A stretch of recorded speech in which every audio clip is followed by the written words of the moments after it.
கிறிஸ்துவுக்குள் பிரியமானவர்களே, ஆண்டவராய் இயேசு கிறிஸ்து நாமத்தினாலே உங்கள் அனைவருக்கும் எங்கள் அன்பான வாழ்த்துக்களை தெரியப்படுத்துகிறோம். இந்த மாலை நேரத்திலும் கர்த்தருடைய சத்தம் என்ற தொலைக்காட்சி நிகழ்ச்சிக்கு உங்களை அன்போடு வரவேற்று கர்த்தருடைய வார்த்தையை போதித்து உங்கள் ஆசீர்வாதத்துக்காக ஜெபிக்க விரும்புகிறேன். இந்த நாளிலும் இயேசு சொன்னதான ஒரு வார்த்தையை உங்களோடு பிரசங்கிக்க விரும்புகிறேன். மத்தேயு சுவிசேஷம் 9ஆம் அதிகாரம் 13ஆம் வசனத்தை வாசிக்கையில், பாவிகளையே மனம் திரும்புவதற்கு அழைக்க வந்தேன் என்று இயேசு குறிப்பிடுகிறார். இந்த வசனத்திலே இயேசு கிறிஸ்து இந்த உலகத்திற்கு வந்ததான ஒரு முக்கியமான நோக்கத்தை குறிப்பிடுகிறார். பாவிகளை மனம் திரும்புவதற்கு அழைக்க வந்தேன். ஆண்டவராய் இயேசு கிறிஸ்து மக்களை மனம் திரும்பும்படி அழைத்து கொண்டே இருக்கிறார். மனம் திரும்புங்கள் என்பது ஆண்டவருடைய அழைப்பு. யாருக்கு இந்த அழைப்பு கொடுக்கப்படுகிறது? உலகத்தில் உள்ள எல்லா மக்களுக்கும் தேவன் இந்த அழைப்பை கொடுக்கிறார். உலகத்தில் பிறந்து வாழ்ந்து கொண்டிருக்கின்ற ஒவ்வொருவரும் தேவனுடைய வழியை விட்டு விலகி பாவத்தில் வாழ்ந்து கொண்டிருக்கிறார்கள். உலகத்தில் எந்த பேக்ரவுண்டில் பிறந்து வளர்ந்திருந்தாலும் மனிதர்கள் பாவ சுவாபம் உள்ளவர்களாக இருக்கிறபடியால் பாவத்தில் வாழ்கிறோம். பாவத்தில் இருந்து உங்கள் மனதை பாவ வழியிலிருந்து திருப்பி என்னிடத்தில் வாருங்கள் என்பது தேவனுடைய அழைப்பு. இந்த அழைப்பு 2000 ஆண்டுகளாக எல்லா மக்களுக்கும் கொடுக்கப்படுகிறது. சிலர் இந்த தேவனுடைய அழைப்பை ஏற்றுக்கொண்டு மனம் திரும்புகிறபடியால் தேவனிடத்திலிருந்து பாவ மன்னிப்பை பெறுகிறார்கள், பரிசுத்த ஆவியை பெறுகிறார்கள், சந்தோஷத்தை பெறுகிறார்கள், தேவனுடைய ராஜ்யத்துக்குள் பிரவேசிக்கும் கிருபைகளை பெறுகிறார்கள், தேவனுடைய ஆசீர்வாதத்தை பெறுகிறார்கள். இந்த அழைப்பை அசட்டை பண்ணி வாழ்ந்து கொண்டிருக்கிறவர்கள் தேவன் கொடுக்கிற ஆசீர்வாதத்தை அடைய முடியாது. அழைப்பை ஏற்றுக்கொள்வதையும் அசட்டை பண்ணுவதையும் குறித்து லூக்கா சுவிசேஷம் 4ஆம் அதிகாரத்தில் ஆண்டவர் ஒரு ஓமையின் மூலமாக ஒரு உண்மையை விளக்குகிறார். லூக்கா சுவிசேஷம் 14ஆம் அதிகாரத்திலே வாசிக்கையில், ஒரு பெரிய மனிதன் ஒரு பெரிய விருந்தை ஆயத்தப்படுத்தி அந்த விருந்துக்கு ஜனங்கள் வந்து பங்கெடுக்க வேண்டும் என்று சொல்லி அழைப்பை கொடுக்கிறார்.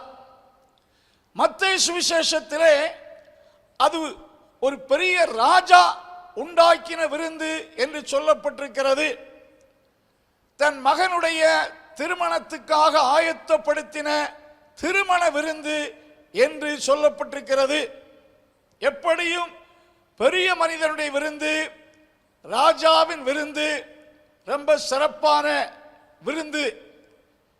இந்த விருந்துக்கு வரும்படிக்கு அழைப்பு அந்த எஜமானுடைய வேலைக்காரர்கள் மூலமாக எடுத்து செல்லப்பட்டது.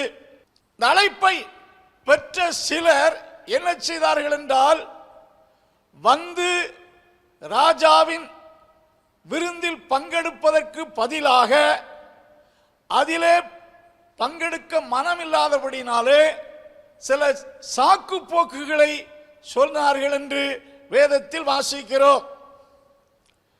ஒரு மனிதன் சொன்ன சாக்கு போக்கு என்னவென்றால்,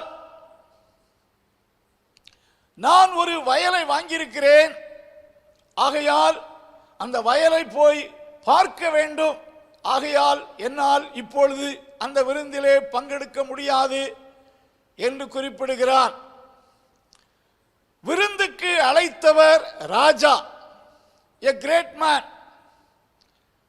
இந்த இந்த விருந்தில் வந்து பங்கெடுக்கக்கூடிய மக்களுக்கு நல்ல உணவும்,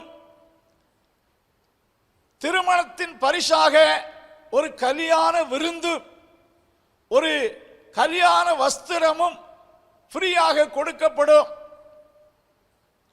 ஆனால் இந்த முதல் மனிதன் சொல்லக்கூடிய சாக்கு போக்கு, வயலை கொண்டேன், அதை போய் பார்க்க வேண்டும். அன்பார்ந்தவர்களே, ஒரு வயலை வாங்குவதற்கு முன்பாகத்தான் அந்த ப்ராப்பர்ட்டி குறித்து ஏதாவது வில்லங்கம் இருக்கிறதா என்று எல்லா டாக்குமெண்ட்ஸையும் விசாரித்து வாங்குவார்கள். நம் பெயரில் ரெக்கார்டான பின்பு, ரிஜிஸ்டர் ஆன பின்பு அது நம்முடையது. அன்றைக்கு தான் போய் பார்க்க வேண்டும் என்று அவசியமில்லை. மறுநாள் கூட அதை பார்த்து கொள்ளலாம். ஆனால் அந்த மனுஷன், நான் அந்த வயலை போய் பார்க்க வேண்டும் என்று சொல்லி அங்கே ஒரு சாதாரண காரணத்துக்காக அவன் அழைப்பை அல்லத்தட்டுகிறான். இரண்டாவது ஒரு மனிதன் இந்த ராஜாவின் அழைப்பை கொண்டு வந்த வேலைக்காரனிடத்தில் சொன்ன சாக்குப்போக்கு என்னவென்றால், 10 ஏர்மாடுகள் வாங்கியிருக்கிறேன், அவைகளை நான் பரிசோதித்து பார்க்க வேண்டும், ஆகையால் என்னால் வர முடியாது. பொதுவாக நாம் எந்த பொருளையும் வாங்குவதற்கு முன்னால் தான் அதை குறித்து பரிசோதனை செய்வோம்.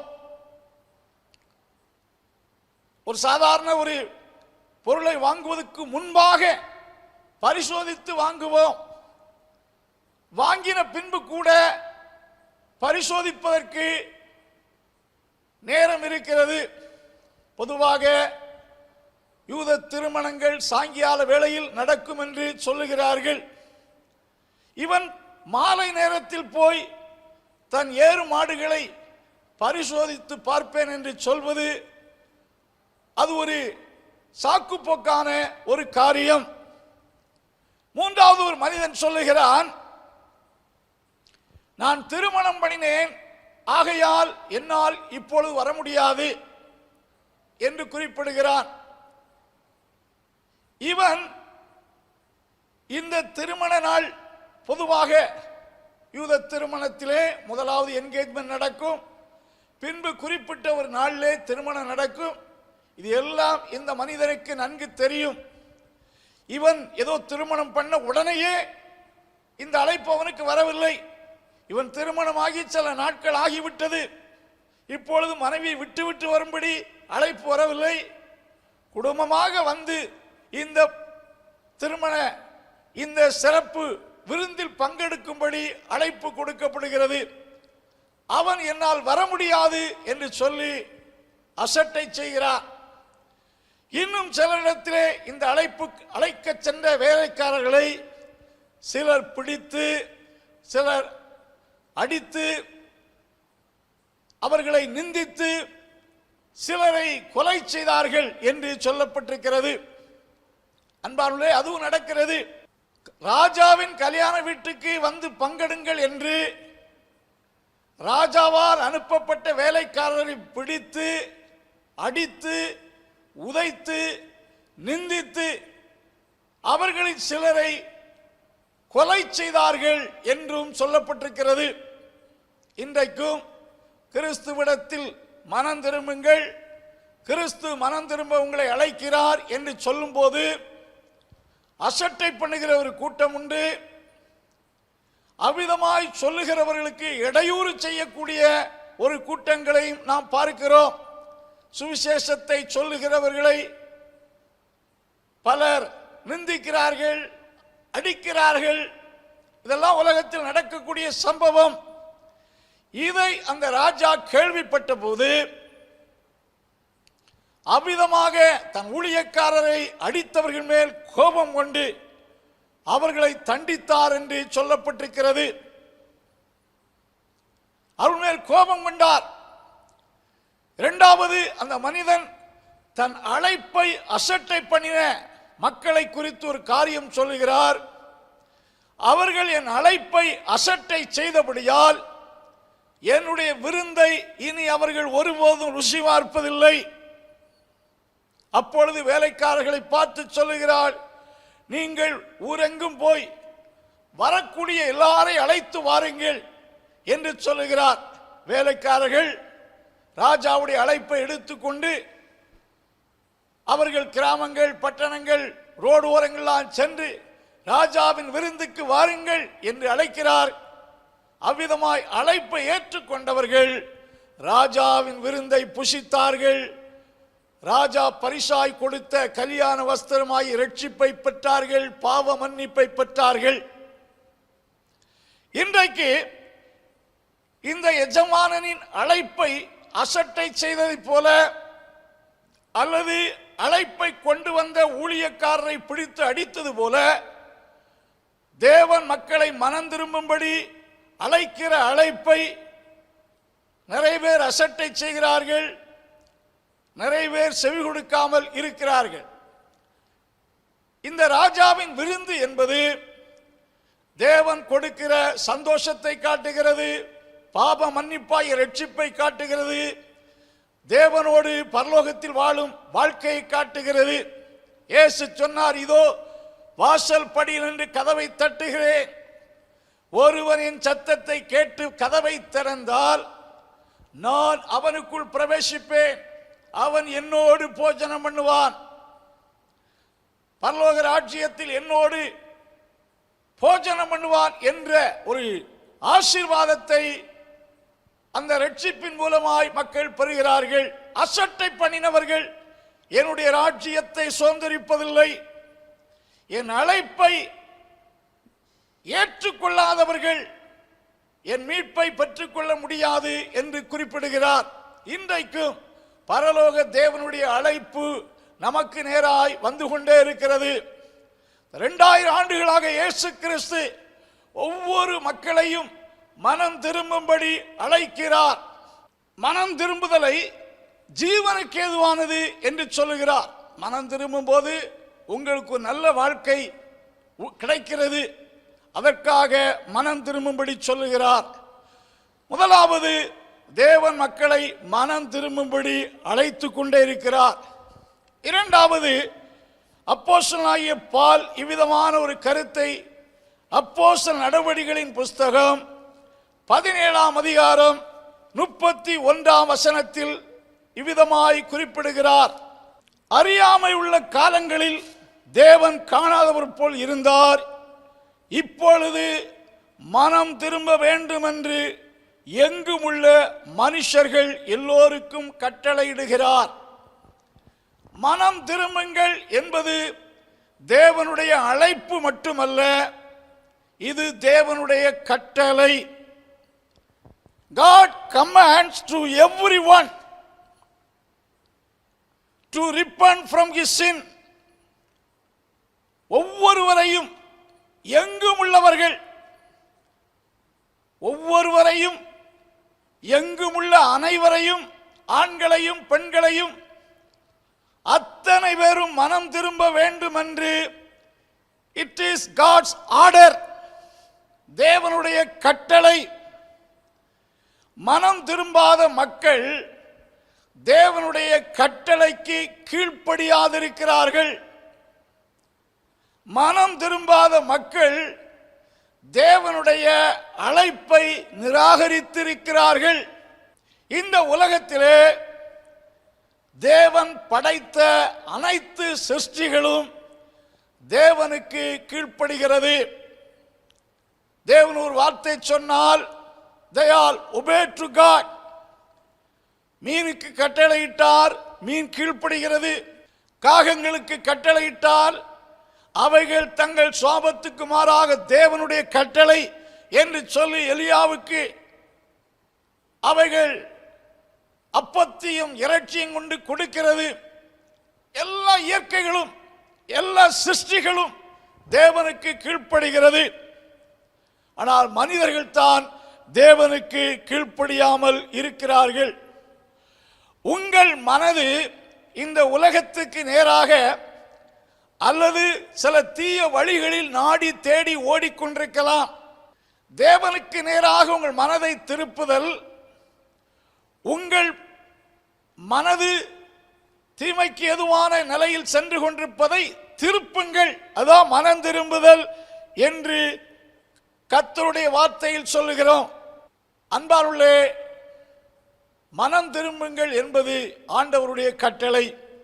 நாளைக்கு திரும்பலாம், வயதான காலத்தில் திரும்பலாம், அடுத்த மாதம் திரும்பலாம் என்று எண்ணாதீருங்கள். தேவன் எப்பொழுதுமே கீழ்ப்படுகிறவர்களுக்குத்தான் ஆசீர்வாதத்தை கொடுக்கிறார். ஆபிரகாமை ஆசீர்வதித்தார் என்று வேதத்தில் வாசிக்கிறோம்.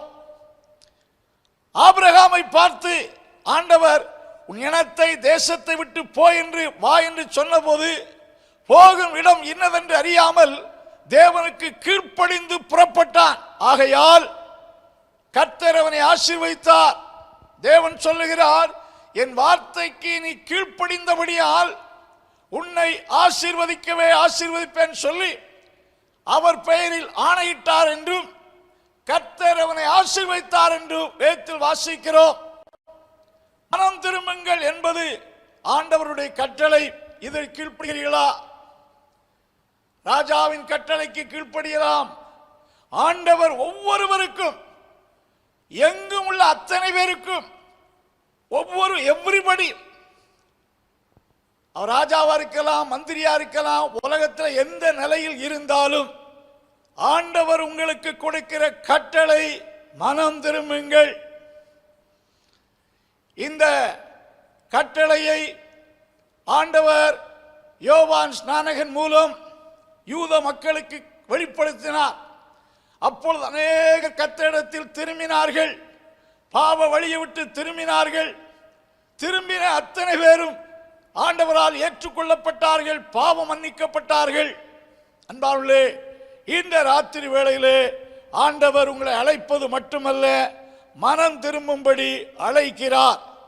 நோவா என்கிறவர் பிரசங்கித்து வருகையில் மக்கள் மனம் திரும்புவதற்கு, தேவனை தேடுவதற்கு 120 வருஷம் ஒரு கிரேஸ் பீரியடாக கொடுத்தார். அந்த 120 வருஷத்திலும் நோவா அவர்களோடு பிரசங்கித்துக் கொண்டே இருந்தான். ஒரு எச்சரிப்பு சத்தத்தை கொடுத்து கொண்டே இருந்தான். மனம் திரும்புங்கள் என்ற சத்தத்தை அவன் தொனிக்க செய்து கொண்டே இருந்தான். ஒரு நாள் அல்ல, 2 நாள் அல்ல, 120 வருஷம் பூர்வீக உலகத்தின் மக்களுக்கு ஆண்டவர் ஒரு கிரேஸ் பீரியடாக கொடுத்தார். நினிவே பட்டணத்துக்கு 40 நாள் ஒரு தவணையின் காலமாய் கொடுக்கப்பட்டது. அந்த 40 நாளிலே யோனா என்ற தீர்க்கதரிசியை அனுப்பி, இன்னும் 40 நாளைக்குள் தேவன் தேசத்தை கவிழ்த்து போடுவார் நீங்கள் மனம் திரும்பாவிட்டால் என்ற ஒரு எச்சரிப்பின் செய்தியை கொடுத்தான். ராஜா முதற்கொண்டு பெரியோர் சிறியோர் யாவரும் உபவாசித்து தங்கள் தீய வழியை விட்டு தேவனிடத்தில் திரும்பினார்கள். அப்பொழுது அந்த பட்டணம் காக்கப்பட்டது என்று பார்க்கிறோம். 40 வருஷத்தை ஈவாக கொடுத்தார் என்று சொல்லப்பட்டிருக்கிறது. அன்பார்களே, ஆண்டவர் மனம் திரும்பும்படி ஈவாக கொடுத்திருக்கிற நாட்களை, காலங்களை விரயம் செய்யாதிருங்கள். இப்பொழுதே இரட்சணியினால் இதுவே அனுக்கிரக காலம். இந்த நாள் உங்களுக்கு தேவன் கொடுத்த ஒரு ஸ்பெஷல் டேயா இருக்கலாம்.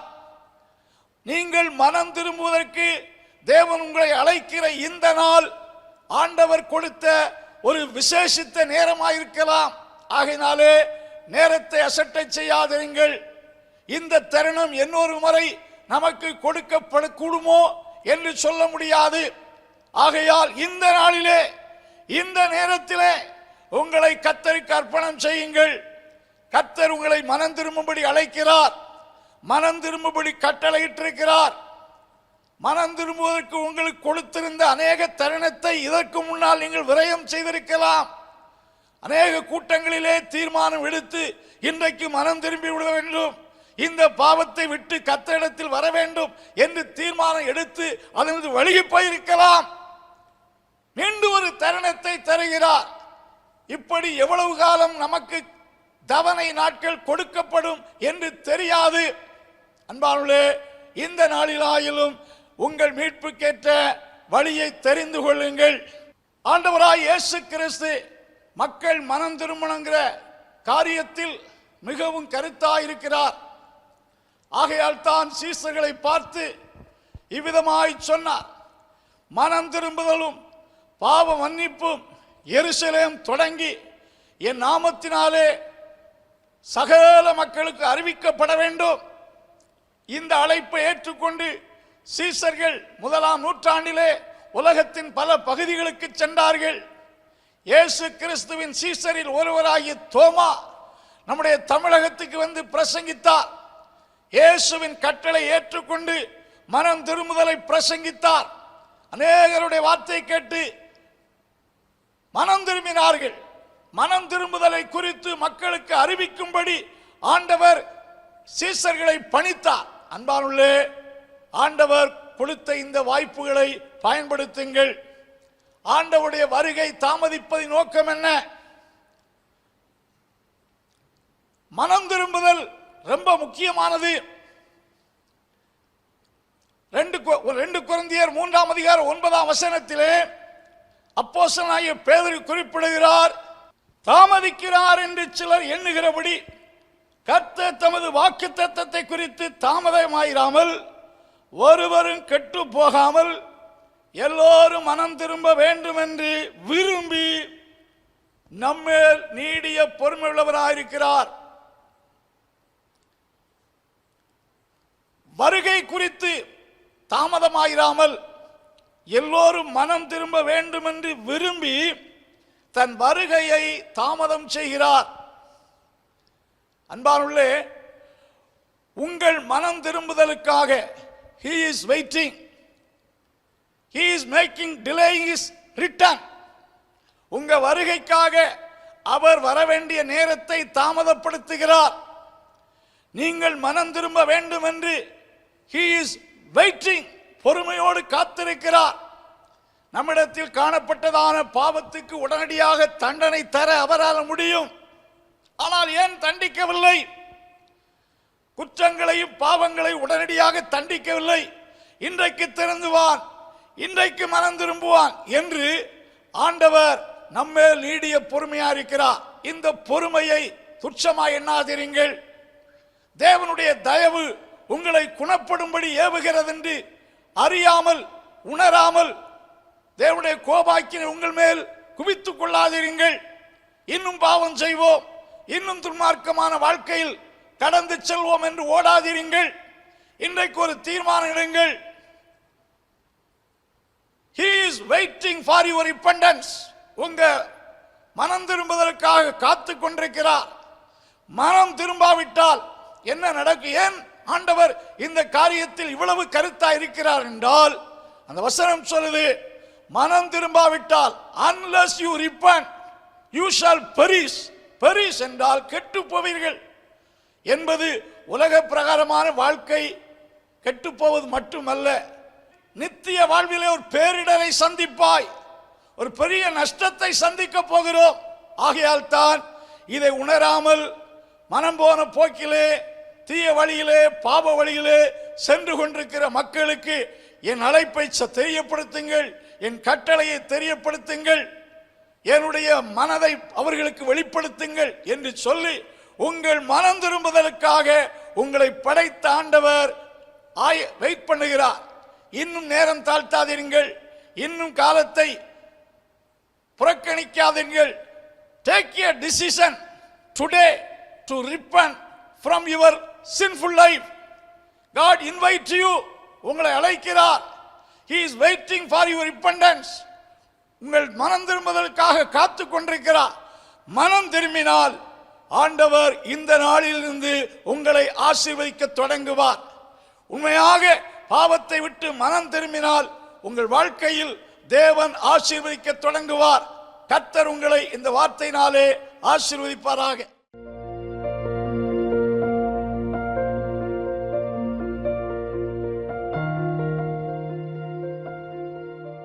அன்புள்ள ஆண்டவரே, உம்முடைய வார்த்தையை கேட்ட உம்முடைய பிள்ளைகளை ஆசீர்வதியும். இந்த நாள் மனம் திரும்பும்படி தீர்மானிக்கிற ஒவ்வொருவருக்கும் உதவி செய்யும். உம்முடைய கிருபையின் ஆசீர்வாதங்கள் ஒவ்வொருவரிலும் உண்டாகட்டும். ஆண்டவர் ஆளுகை செய்யும், ஆசீர்வதியும். ஒவ்வொரு குடும்பத்திலும் ஆசீர்வாதம் உண்டாவதாக, வியாதிகள் நீங்குவதாக, அற்புதம் நடப்பதாக. இயேசு கிறிஸ்துவின் நாமத்தில் ஜெபங்கேளு நல்ல பிதாவே, ஆமென். Praise the Lord. தேவனுடைய பரிசுத்த நாமம் மகிமைப்படுவதாக. நப்தலி சண்டே ஸ்கூல் புக்ஸை உங்களிடத்தில் அறிமுகப்படுத்துறதுல ரொம்ப சந்தோஷப்படுறோம். முழு வேதாகமத்தையும் 12 வால்யூமாக பிரிச்சிருக்கிறோம். ஒவ்வொரு வால்யூத்துலேயும் 30 லெசன்ஸ் இருக்கும். அந்த ஒரு புத்தகம் ஒரு குழந்தைக்கு ஒரு வருஷத்துக்கு போதுமானதாக இருக்கும். இந்த புத்தகத்தில் அந்த வேத பகுதி கொடுத்துருக்கோம், அதனுடைய அந்த பாடத்தினுடைய நோக்கம் கொடுத்துருக்கோம், அதில் மெமரி வர்ஸ் கொடுத்துருக்கோம். நீங்கள் ஜூனியர் சீனியர் கேட்டால சொல்லி கொடுக்கறது போல் சில இடத்துல ஸ்ப்ளிட் பண்ணி கொடுத்துருப்போம் ஜூனியர் சீனியர்னு, சில இடத்துல ஜூனியருக்கு மட்டும் கொடுத்துருப்போம், பெரியவங்களுக்கு முழு வசனத்தை நீங்கள் சொல்லி கொடுத்தலாம். கலரிங் பேஜ் இருக்குது, ஏன்னா எல்லா ஏஜ் குரூப்புக்கும் கலர் இஷ்டம் இருக்கிறதுனால கலரிங் பேஜஸ் இருக்குது. அதே போல் question answer, fill ups, match of following, அப்புறம் சூஸ் த கரெக்ட் ஆன்சர், இந்த மாதிரி எல்லா ஆக்டிவிட்டீஸும் ஒவ்வொரு பாடங்களுக்கும் வேறு வேறையாக கொடுத்துருக்கோம். நீங்கள் 9940937773 9940937773 இந்த நம்பருக்கு நீங்கள் வாட்ஸ்அப் பண்ணிங்கன்னா, உங்களுக்கு புக்ஸ் வேணும்னு நீங்கள் மெசேஜ் பண்ணிங்கன்னா உங்களுக்கு ஆர்டர் ஃபார்ம் அனுப்பித்தரோம். அந்த ஆர்டர் ஃபார்மில் நீங்கள் அனுப்பும்போது உங்களுக்கு அதை நாங்கள் அனுப்பித்தர ஆயத்தமாக இருக்கிறோம். இந்த புத்தகம் ஆங்கிலத்திலும் நம்மிடத்தில் இருக்கிறது. எல்லா விதங்களிலும் இது பிள்ளைகள் கர்த்தருடைய வசனத்தை நன்கு கற்றுக்கொள்ளவும் தேவனுக்காக பயன்படவும் இது கண்டிப்பாக வசதியாக இருக்கும் என்று விசுவாசிக்கிறோம். தொடர்ந்து ஜெபித்துக் கொள்ளுங்கள்.